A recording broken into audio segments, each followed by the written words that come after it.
IT Computer Guide. Your subject code is 402 IT Information Technology. My name is Sashank Gupta, PGT Computer Science. So in today's topic, we will cover communication cycle, principles of effective communication, elements of communication cycle. Okay, these three topics we will cover in this video. So first is communication cycle. In the communication process, one person is a sender who conveys a message to another person or a group of persons known as the receiver. When the receiver gets the message, he acknowledges it and sends back a response. This leads to a cyclic process known as communication cycle. इसका मतलब है जो एक person है यानी एक sender है जो अपने मैसेज को कन्वे कर रहा है टू अनदर पर्सन, उसे हम क्या बोलते हैं, रिसीवर बोलते हैं। ठीक है, जैसे मैं सेंडर हूँ, अगर मैं किसी को मैसेज भेज रहा हूँ तो सामने वाला क्या हो जाएगा, रिसीवर हो जाएगा। अब जो इन्फॉर्मेशन मैंने रिसीवर को भेजी, अब उसने उसे समझा और मुझे क्या दे दिया, वापस फीडबैक दे दिया। तो इस पूरे प्रोसेस को हम क्या बोलेंगे, कम्युनिकेशन साइकिल बोलेंगे। व्हेन द, जैसे कि इसमें लिखा भी है, when the receiver gets the message he acknowledges it and sends back a response, this leads to a cyclic communication. Okay, अब इसे हम with the help of diagram समझने की कोशिश करेंगे। पहला है हमारा फॉर्मुलेट, देन है हमारा सेंड, देन है हमारा रिसीव, उसके बाद है हमारा decode which means understand, formulate and respond.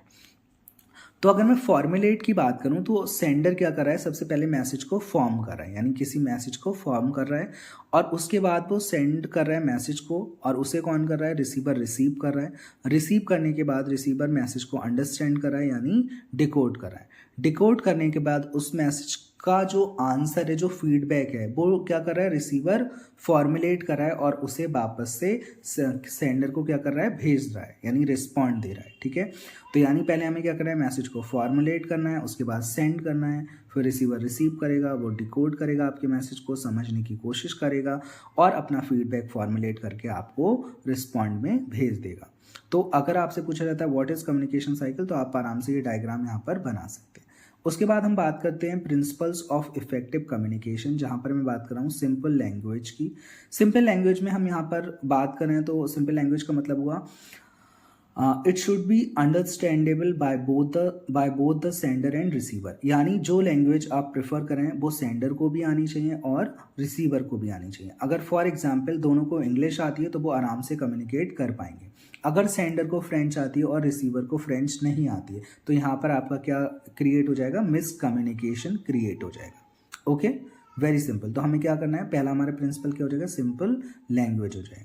Second है हमारा डेफिनेट। डेफिनेट का मतलब ये होता है जो सेंडर है वो अपने माइंड में क्लियर रहे कि उसे कितने टाइम में कितने टॉपिक को कवर कराना है। जो आपका टॉपिक हो वो बहुत ज़्यादा लेंदी ना हो, वो बहुत ही शॉर्ट एंड क्रिस्प होना चाहिए कि जो आप जब आप पढ़ाएं तो आपको भी पढ़ाने में अच्छा लगे और जो रिसीवर है उसे समझने में अच्छा लगे। तो सेंडर को ये बातें ध्यान में रखनी चाहिए कि उसे अपने माइंड में ये याद रहे कि भाई मुझे मैसेज को कितना लेंदी करना है, कितना शॉर्ट करना है, कि ताकि जो रिसीवर है वो मेरे मैसेज से सेटिस्फाई हो जाए। ओके, तो हमारा मैसेज क्या होना चाहिए, डेफिनेट होना चाहिए। थर्ड है हमारा कंप्लीट एंड कंसाइज। कंप्लीट का मतलब होता है मैसेज कंप्लीट होना चाहिए, पूरा होना चाहिए, और कंसाइज का यहाँ पर मतलब है कि आपका मैसेज बहुत ही संक्षिप्त होना चाहिए, मैं कहूँगा शॉर्ट होना चाहिए, कि ताकि बहुत ज़्यादा एग्जैजरेट ना हो कि सामने वाला आपकी बात को ना सुने। तो the information provided in the communication should be complete and to the point, यानी अगर आप कोई हेडिंग समझा रहे हैं, कोई पैराग्राफ समझा रहे हैं तो आप इन बिटवीन उसको नहीं छोड़ सकते, फिर वहाँ पर क्या हो जाएगा, कम्युनिकेशन गैप हो जाएगा। या अगर आप किसी से बात करें तो आप इन बिटवीन अगर अपनी बात को अधूरा छोड़ दें तो सामने वालों को आपकी बात समझ में नहीं आएगी। एप्रोप्रिएट मीडियम का यहाँ पर मतलब है कि एक प्रॉपर मीडियम हो कम्युनिकेशन का, कि जहाँ पर आप बातचीत कर पाएँ, यानी सेंडर एंड रिसीवर के पास इतना टाइम हो कि वो अपनी बात को आराम से कह पाएँ, उनके पास एक ऐसा चैनल हो जिसकी हेल्प से वो एक दूसरे के थॉट को शेयर कर पाएँ। तो हमारे पास जैसे फॉर एग्जांपल कोई इमोशनल है, अगर कोई रो रहा है या कोई हंस रहा है, उस टाइम पे जब आप अपनी बात कहते हैं तो वो उस हिसाब से आपको रिस्पॉन्ड नहीं कर सकता, क्योंकि वो उस हिसाब से आपकी बात को सुन ही नहीं रहा है। तो यानी जब आप क्या करें, जब अपनी बात को कहें तो एक प्रॉपर वहाँ पर इन्वायरमेंट होना चाहिए। आप अपनी बात को रिसीवर से कहें तो रिसीवर आपकी बात को समझ के एक प्रॉपर रिप्लाई दे पाए। तो हमारे पास क्या होना चाहिए, एप्रोप्रिएट मीडियम होना चाहिए। ओके जैसे इसमें लिखा है and the nature of the interaction, ये भी बहुत ज़रूरी है कि किस माहौल में आप बातचीत करें, किस तरीके से आप बातचीत करें, that is very important. Okay तो सिंपल लैंग्वेज है हमारा फर्स्ट, सेकेंड है हमारा डेफिनेट, थर्ड है हमारा complete and concise, and fourth है हमारा एप्रोप्रिएट मीडियम। सो अभी हमारे ये 4 प्रिंसिपल हैं। अब हम जो नेक्स्ट स्लाइड में पढ़ेंगे वो हम पढ़ेंगे ऑथेंटिकेशन एंड हम पढ़ेंगे कॉर्टियस। ऑथेंटिकेशन अगर मैं बात करूँ तो ऑथेंटिकेशन का मतलब होता है कि किसी भी चीज़ को प्रॉपर फैक्ट एंड फिगर्स के साथ में पढ़ाना, मतलब कोई भी फॉल्स इन्फॉर्मेशन, कोई भी मिसलीडिंग इन्फॉर्मेशन आप किसी के साथ शेयर नहीं कर रहे हो, that is the meaning of authentication. अगर मैं कॉर्टियस की बात करूँ तो कॉर्टियस का मतलब होता है जब आप किसी पर्सन से बातचीत करें तो बहुत ही ज़्यादा पोलाइट वे में बात करें, बहुत ही ज़्यादा काइंड वे में बात करते ताकि आप अपने रिलेशन को यहाँ पर बिल्ड कर पाएँ। ऐसा ना हो कि अगर आप उससे काइंड वे में और पोलाइट वे में बात नहीं करेंगे, अगर रफ और रूड वे में बात करेंगे तो वो आपकी बात को नहीं सुनेगा। तो बेसिकली हमारे पास ये 6 प्रिंसिपल हैं, simple language, definite, complete and concise, appropriate medium, authentic and courteous. Okay अब जैसा कि आप स्क्रीन पर देख पा रहे हैं authentic, so information given should be factual. जैसे कि मैंने कहा कि जो भी आप इन्फॉर्मेशन प्रोवाइड करेंगे वो फैक्ट्स एंड फिगर के बेस पर ही प्रोवाइड करेंगे। ऐसा ना हो कि आप भी कोई भी फॉल्स और मिसलीडिंग इन्फॉर्मेशन अगर आप किसी को देते हो तो नेक्स्ट टाइम से वो आपकी ऊपर ट्रस्ट नहीं करेगा, यहाँ पर आपका कम्युनिकेशन गैप क्रिएट हो जाएगा। तो आपका जो कम्युनिकेशन होना चाहिए वो बहुत ही ज़्यादा ऑथेंटिक वे में होना चाहिए। ऑथेंटिक का मतलब ये होता है कि पूरी जांच पड़ताल करने के बाद आप इन्फॉर्मेशन को शेयर कर रहे हो, ठीक है। कॉर्टियस का मतलब होता है the sender should be polite and courteous while communicating, it helps in building a healthy relationship. बिल्कुल बात सही है, अगर आप पोलाइट वे में बात करें तो आपका जो कम्युनिकेशन है वो बहुत ही ज़्यादा अच्छा हो जाता है। इसमें सबसे अच्छा एग्जाम्पल आपका हो जाएगा, जैसे आप सेल्स पर्सन को अगर देखते हैं, अगर आपके पास कोई चीज़ सेल करने के लिए आ रहा है एक पर्सन, तो उसका जो वे ऑफ टॉकिंग होता है वो बहुत ही ज़्यादा स्वीट, पोलाइट, काइंडनेस होती है। तो कई बार हम लोग क्या होते हैं उनकी बातों में आके कोई भी प्रोडक्ट आसानी से खरीद सकते हैं। तो अगर सेल्समैन यहाँ पर आके आपको रूड तरीके से बात करें, नहीं आपको खरीदना है, नहीं आप लेंगे, तो आप इस तरीके से कहेंगे कि आप मेरी डिसरिस्पेक्ट करो, आप उसके प्रोडक्ट को यहाँ पर नहीं खरीदेंगे, यानी वो क्या हो जाएगा, कम्युनिकेशन बहुत ज़्यादा ख़राब हो जाएगा। तो basically it is not in the case of sales. जब भी हम बात करें किसी पर्सन से तो आप थोड़ा सा पोलाइट, काइंडनेस में बात करेंगे तो आपका जो रिलेशन होगा वो बहुत ज़्यादा ईजिली बिल्ड हो जाएगा in terms of business, in terms of job, anywhere. If you are talking nicely to other person, so obviously बात है जब आप किसी से अच्छे से बात करेंगे तो सामने वाला भी आपसे बहुत अच्छे से बात करेगा। तो यहाँ पर हमने 6 अपने प्रिंसिपल्स को समझ लिया है। ऑथेंटिकेशन हो गया हमारा 5th, और 6 है हमारा कॉर्टियस। ऑथेंटिकेशन भी बहुत सिंपल है भाई, किसी भी इन्फॉर्मेशन को फैक्चुअल बेस्ड पे हम किसी को एक्सप्लेन करें वो ज़्यादा बेटर रहेगा। और कॉर्टियस का हमें पता है कि हमें क्या करना है, बहुत ही ज़्यादा पोलाइट और काइंड वे में यहाँ पर किसी से भी बातचीत करनी है। नेक्स्ट है हमारा इमेज। इमेज में अगर आप देख रहे हैं तो ये मैंने इमेज इसलिए डाली कि ताकि आपका जो कम्युनिकेशन का कॉन्सेप्ट है वो और ज़्यादा क्लियर हो जाए। एक यहाँ पर सेंडर दिखाई दे रहा है आपको, एक यहाँ पर रिसीवर दिखाई दे रहा है। सेंडर मैसेज को सेंड कर रहा है रिसीवर को, रिसीवर ने मैसेज को रिसीव करा और उसे बदले में क्या भेज दिया, फीडबैक भेज दिया। तो ये हमारे कम्युनिकेशन प्रोसेस होता है और कम्युनिकेशन ये ही हमारा बहुत ही ज़रूरी होता है। जैसे कहा गया है, the quicker the response the more effective is the cycle. जितनी जल्दी आपको रिप्लाई मिलेगा उतना कम्युनिकेशन साइकिल आपकी बहुत अच्छी चलेगी। अब यहाँ पर हमारी elements of a communication cycle हैं, जिसमें पहला है आपका सोर्स, हम इसे सेंडर भी कह सकते हैं। Then we have message, MSG, जो मैसेज को रिप्रेजेंट कर रहा है। Then we have encoding, then we have channel यानी communication channel, it could be mobile phone, it could be verbal, it could be oral, it could be written, it could be mic, it could be anything। उसके बाद है हमारा decoding, then we have receiver, और receiver last में message को frame करके उसे feedback में सेंड कर रहा है।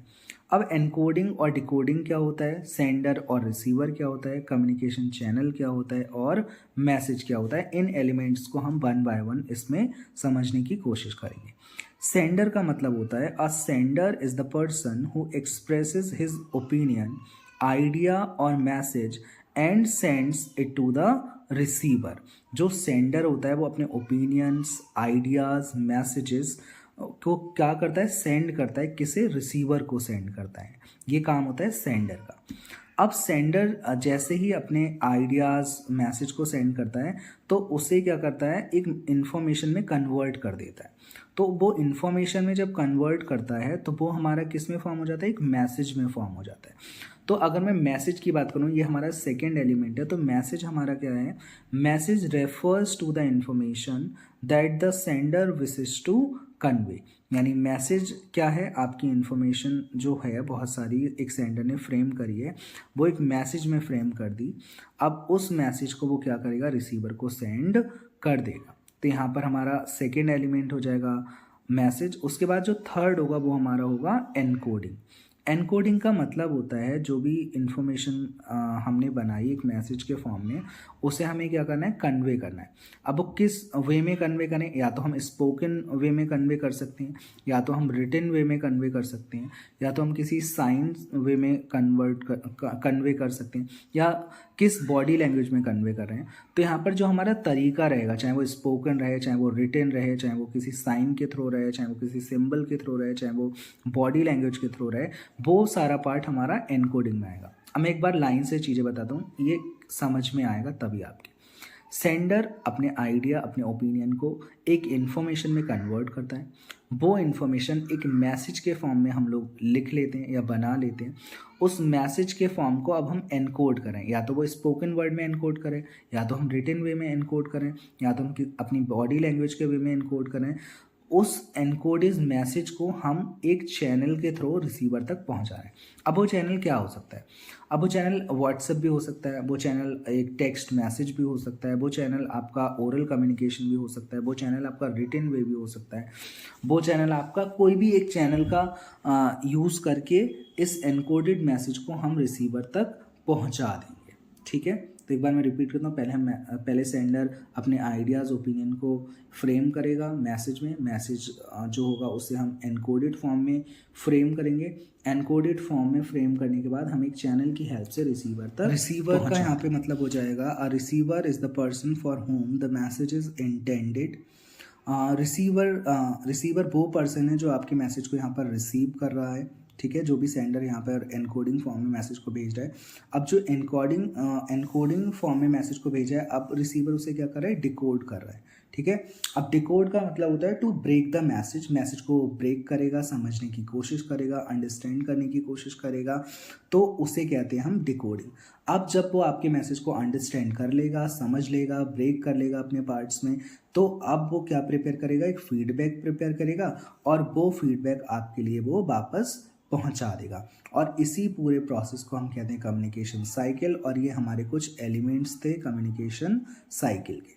अब एक बार हम दोबारा रिपीट कर लेते हैं। पहला हमने पढ़ा सेंडर, फिर हमने पढ़ा मैसेज, फिर हमने पढ़ा एनकोडिंग, फिर हमने पढ़ा चैनल, फिर हमने पढ़ा रिसीवर, फिर हमने पढ़ा डिकोडिंग, उसके बाद हमने पढ़ा फीडबैक। यहाँ पे एनकोडिंग एक बार मैं और रिपीट करूँ। एनकोडिंग का मतलब होता है कि किसी एक टू फ्रेम अ मैसेज, किसी एक मैसेज को फ्रेम करना। ठीक है, वो कोड वर्ड्स भी हो सकते हैं। हम कहते हैं ना कि एनकोडिंग करके भेजिए। एनकोडिंग का मतलब होता है अपने आप मैसेज को किसी चीज़ में फ्रेम करेंगे, और डिकोडिंग का मतलब होता है उस मैसेज को आप क्या करेंगे, ब्रेक करेंगे और अंडरस्टैंड करने की कोशिश करेंगे, यानी समझने की कोशिश करेंगे। ठीक है, सेंडर यहाँ पर वो पर्सन है जो मैसेज को भेज रहा है, रिसीवर यहाँ पर वो पर्सन है जो मैसेज को रिसीव कर रहा है। ओके, और यहाँ पर मैसेज क्या है, मैसेज एक इन्फॉर्मेशन। ठीक है, if you like the video so do like, share and subscribe the channel your IT computer guide. Thank you so much for watching. So in the next video I will come along with the next topics. Okay.